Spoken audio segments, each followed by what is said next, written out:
So how in the world do you draw a straight line from an ancient Greek philosopher to the AI that's completely rewiring business as we know it? Well, it all comes down to one big idea: knowledge. We're going to trace that incredible path from the very first attempts to just catalog reality, all the way to the brand new AI workforce that's changing what it even means to be a knowledge worker. Okay, so here's our game plan. We're going to start with that massive philosophical question: what even is knowledge? Then we'll see how that idea fuels our modern economy. We'll get into the real challenge of capturing that unspoken genius that people have, look at the tools we've built to try and structure it, and finally, we'll meet the new AI workforce that is changing everything. All right, let's start at the very foundation. Because before you can manage knowledge or, turn it into profit or code it into an AI, you first have to wrestle with a question that has kept thinkers up at night for centuries.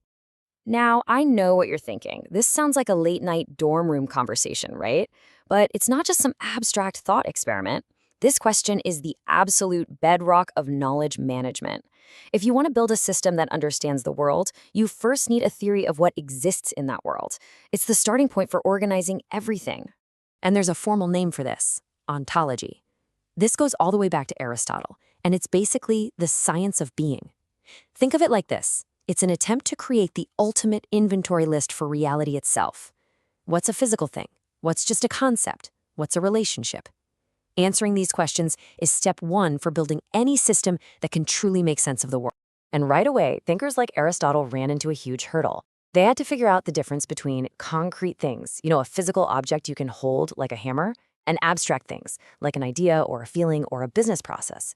And what's wild is that this exact same challenge, categorizing the tangible versus the intangible, is precisely what our most advanced data systems are still wrestling with today. Okay, so that's the philosophy. But how does this ancient practice of categorizing reality become the engine of our entire modern economy? Let's connect the dots from these abstract ideas to something very, very concrete: economic value. This quote just nails it, doesn't it? In the 21st century, being able to create, manage, and share knowledge effectively isn't just an edge, it's the main currency. It's literally the beating heart of what we call the knowledge economy. And this is the crucial takeaway. We've gone through this massive economic shift. For so many companies, their most valuable asset isn't the factory or the machinery anymore. Nope, it's walking right out the door every single evening. We call this knowledge capital, and it forces businesses to completely rethink how they invest and how they grow. And this chart, it just proves the point, big time. I mean, look at these numbers. Companies are pouring huge amounts of money into their people. You've got 95% offering skills development, 86% offering management programs. This isn't just a nice-to-have perk anymore. It is a core strategic move to build and protect that incredibly valuable knowledge capital. But here's the multi-trillion-dollar question. If knowledge is your company's most valuable asset, how on earth do you manage the trickiest, but also the most valuable kind of knowledge? The stuff that isn't written down in any manual. This is what's called tacit knowledge. It's that gut feeling an experienced leader has. It's the intuition of a senior engineer who just knows where the problem is. It's the hands-on skill of a master craftsman. It's all the how that is insanely valuable but unbelievably hard to write down, capture, and share with everyone else. This classic photo of Honda's founder, Soichiro Honda, is just the perfect example of tacit knowledge in action. Look at him. He's right there on the floor with his engineers, getting his hands dirty, working through a problem. Real innovation wasn't happening in some fancy boardroom. It was happening through this shared, direct experience. You just can't learn that from a textbook.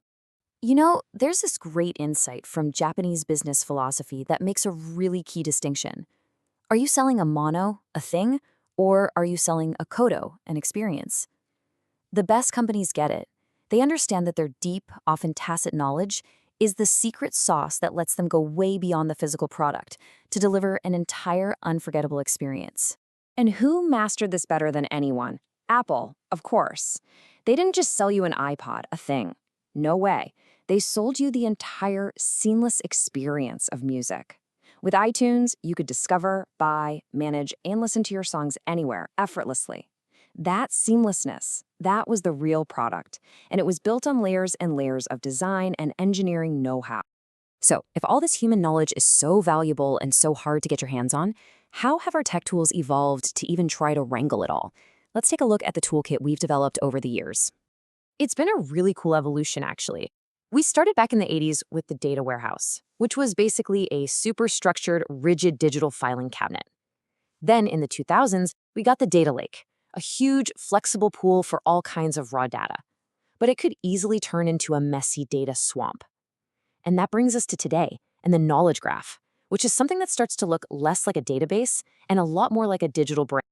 So what's the big deal with a knowledge graph? Well, it doesn't just store a bunch of disconnected facts and tables. It actually models the relationships between them. So it doesn't just know Jane Smith and Project X. It understands that Jane Smith leads Project X and that she reports to John Doe.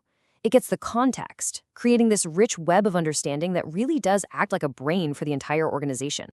And this ability to model relationships is the perfect launchpad for the revolution that's happening right now. Because with the latest breakthroughs, AI isn't just a tool for organizing knowledge anymore. It's becoming a mind-blowing force for creating it. I mean, just look at this chart. The growth and the complexity of these AI models, which we measure in parameters, isn't just big. It's truly exponential. We've gone from millions of parameters in 2018 to models with over 1 trillion. This isn't just a small step up, it's a massive leap in what these things are capable of, letting them understand and generate information with stunning sophistication. And this right here is the absolute game changer. These new models, generative AI or large language models, they don't just spit facts back at you. They can synthesize information. They can summarize a 100-page report in seconds, they can write code, and they can generate totally new creative text. We have moved from information retrieval to true information generation. So what does this mean for our jobs? Well, it means a huge pivot is happening. The most valuable human skills are shifting right under our feet. We're moving from being the person who creates the first draft to being the expert editor, the prompter, the director of the AI. Skills like prompt engineering, knowing exactly how to ask the right question, and having that critical eye to review what the AI puts out, that's the new currency in the workplace.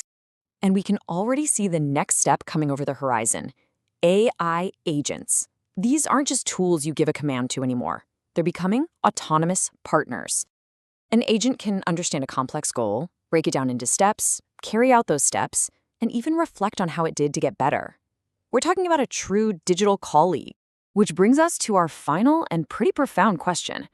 As this technology continues on its unbelievable journey, all the way from Aristotle trying to catalog the world to an AI that can literally create new worlds of its own, we have to ask ourselves, if AI is becoming the new knowledge worker, then what exactly is the new work of humans?